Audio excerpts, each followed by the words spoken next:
Hello lovely friends, it's Alora and welcome back to the Girl Becoming channel. Today I am here to discuss something that I am so excited about, which is the reading rush. The reading rush is something that's put on by Ariel and Raylene, two amazing booktubers who've been around forever. And I participate, this used to be called the Booktubeathon. I've participated in this readathon for years. It is my favorite readathon, hands down, by far. And these amazing women have made the readathon even more spectacular this year. It's more intricate, more interesting. So no longer are there just challenges, there's actually a whole website with extra challenges that you can really participate in and be a part of this community. So I am over the moon thrilled to talk about my Reading Rush TBR, which is perhaps a little bit unrealistic and not smart. So every year, the Reading Rush has different kinds of challenges. First off, there are reading challenges, there are usually YouTube video challenges, and then Instagram challenges, there are Twitter sprints, all sorts of things. But I typically, for sure, participate in the reading challenges, which is what this video is going to be about. So I'm going to be covering the 7 reading challenges and which books I'm going to use to fulfill each of those challenges. Now, here's the thing. So I buy a lot of books. I have a lot of books that I have not yet read, but I don't have a lot of short books that I have not yet read. And so what happens is this: I'll go to the bookstore, I'll buy 3 or 4 books, and I'll take them home and I'm excited about all of them. When I'm trying to decide which one to read first, I usually will go for the shortest one because I love to finish things, and so I feel more satisfied when I get through something quickly. And I love when a story can be packaged up in a much smaller, more condensed format. So I don't really have any like poetry collections that I could read or any small books that are unread on my TBR whatsoever. This is slightly problematic for a readathon. Such is life. All right, let's jump on into the challenges. So the first challenge is to read a book with purple on the cover. The novel that I'm using to fulfill this challenge is Daughter of the Burning City by Amanda Foody. So clearly very purple.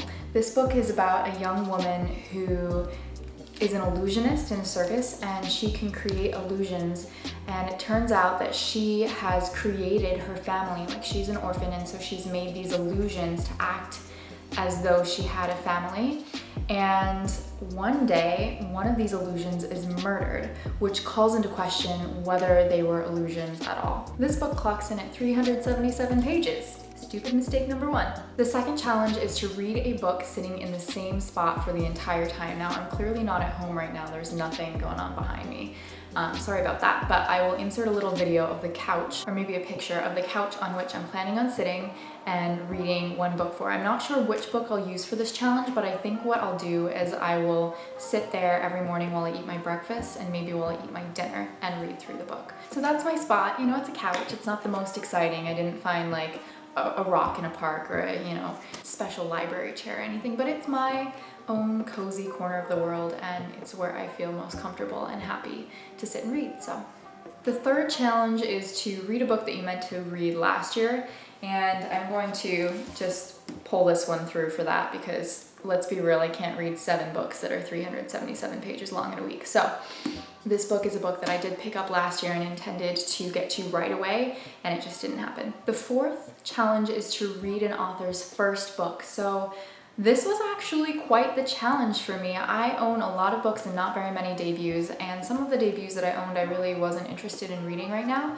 And so I ended up finding, in a box in the corner, The Crown's Game by Evelyn Skye. And this is a book that I was actually quite interested in at the time of its release, but I just never got around to reading. It sounds quite similar to the Grisha trilogy. It's set in Russia and has an element of a magical duel.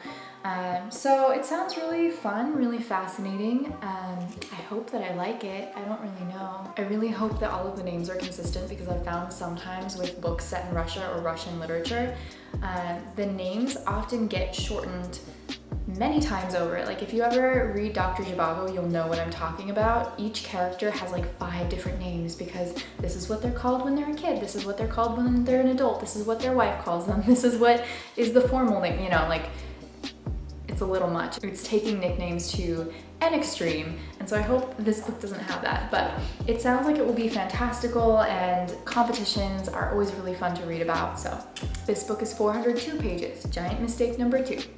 The 5th challenge is probably the hardest, and it's to read a book with a non-human main character.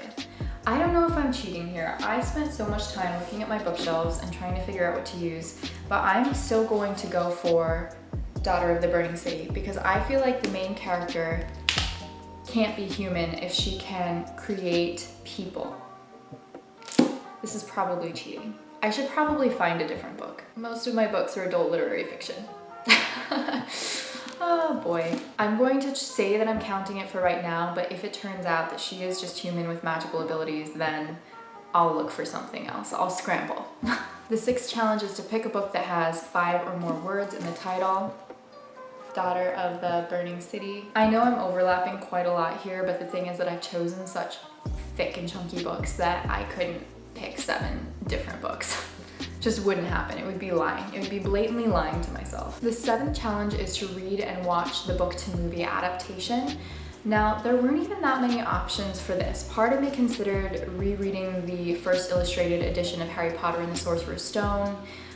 Maybe I'll do that, but I think what I'm going to do is read and watch Inkheart by Cornelia Funk. Now, this was one of my childhood favorite books. I adored reading this. I actually read it out loud with my parents when I was a kid, and it was just such a wonderful experience. And the movie came out and it actually had some actors and actresses in it that I quite liked, but I didn't love the film the first time I saw it, so I'm going to give it another go. I'll read through this and relive my childhood nostalgia, and then I'll watch the film and hopefully be pleasantly surprised. Oh my god, this one's over 500 pages. Who needs sleep, right? Alright friends, that was my Reading Rush TBR for this year. I know it is short in the number of books, but long in the number of pages. I am just incredibly excited to participate in this year's Reading Rush. I love what these gals do. They're fantastic, both of them, and I'm just so grateful to be a part of it. So let me know down in the comments below what books you're planning on reading for the Reading Rush, and until next time, I'm sending you love.